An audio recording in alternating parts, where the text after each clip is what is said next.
Bismillahirrahmanirrahim. Assalamualaikum warahmatullahi wabarakatuh. Selamat siang untuk anak-anak kelas 6. Nah, kita sudah memasuki pembelajaran selanjutnya, yaitu perkembangbiakan hewan. Kalau kemarin kita sudah membahas perkembangbiakan tumbuhan dibagi menjadi dua, yaitu secara generatif dan secara vegetatif.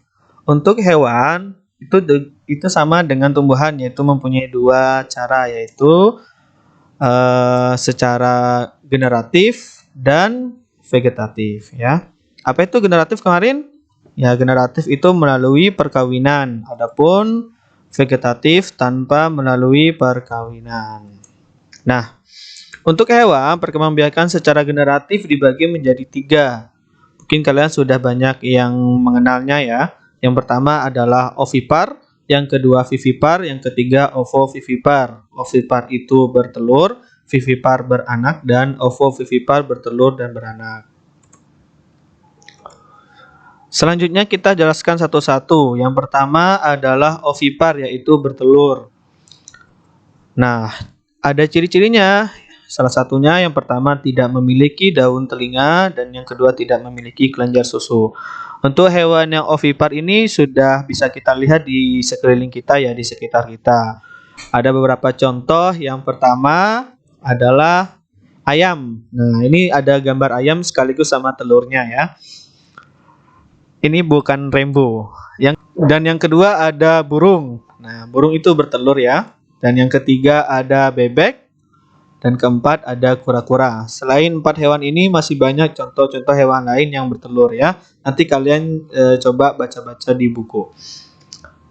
Yang kedua, untuk perkembangbiakan generatif ada vivipar, yakni beranak. Memiliki ciri-ciri memiliki daun telinga, dan yang kedua memiliki kelenjar susu. Nah, untuk hewan beranak ini juga bisa kita temui di sekitar kita. Ada beberapa contohnya. Yang pertama adalah kerbau. Ya, ini kerbau. Yang kedua ada harimau. Harimau itu beranak, ya. Tidak mungkin kan harimau bertelur. Dan yang ketiga ada kambing yang kemarin kita kurbankan. Dan keempat ada sapi, sepaket sama kambing. Nah, untuk hewan beranak ini masih banyak contoh-contoh yang lain. Mungkin seperti misalnya zebra, kuda, dan lain-lainnya, ya. Yang ketiga, untuk hewan perkembangbiakan secara generatif, ya, ini ovovivipar, bertelur beranak. Nah, bertelur beranak itu gimana? Bertelur beranak itu yakni hewan itu bertelur tapi menetas di dalam rahimnya, sehingga yang keluar itu sudah berupa dalam bentuk anak. Nah, ada beberapa contoh. Yang pertama yakni ular boa, yang kedua ada kadal, yang ketiga ada ikan pari, dan yang keempat ada ular piton.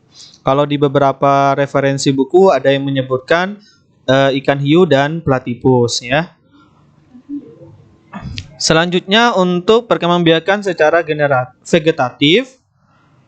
Vegetatif itu tanpa melalui perkawinan, ya. Adakah hewan yang bisa berkembang biak tanpa perkawinan? Ada. Kita bagi menjadi 3. Nah, yang pertama dengan cara membelah diri. Ini mungkin kalian sudah banyak yang mengetahui. Yang kedua dengan cara fragmentasi atau memutuskan bagian tubuhnya.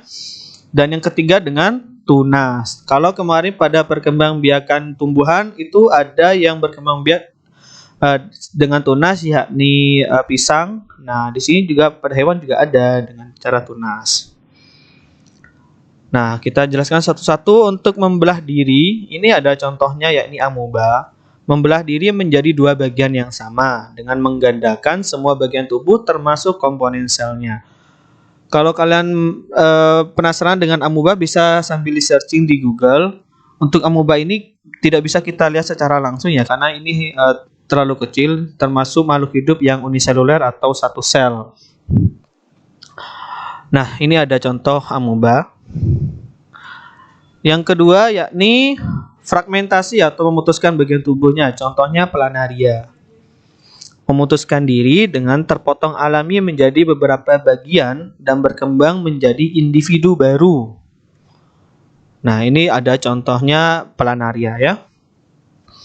Dan yang ketiga Tunas, contohnya hidra. Ini bukan hidra yang naga berkepala 3, jadi bukan itu. Ada lagi membentuk tunas, tunas berkembang menjadi organisme baru ya. Seperti ini hidra. Nah, di sini ada pembentukan tunasnya, nanti dia akan berkembang menjadi organisme baru ya. Cukup sekian pengantar dari saya. Nanti untuk pendalaman materinya akan dilanjutkan di minggu selanjutnya. Terima kasih. Wassalamualaikum warahmatullahi wabarakatuh.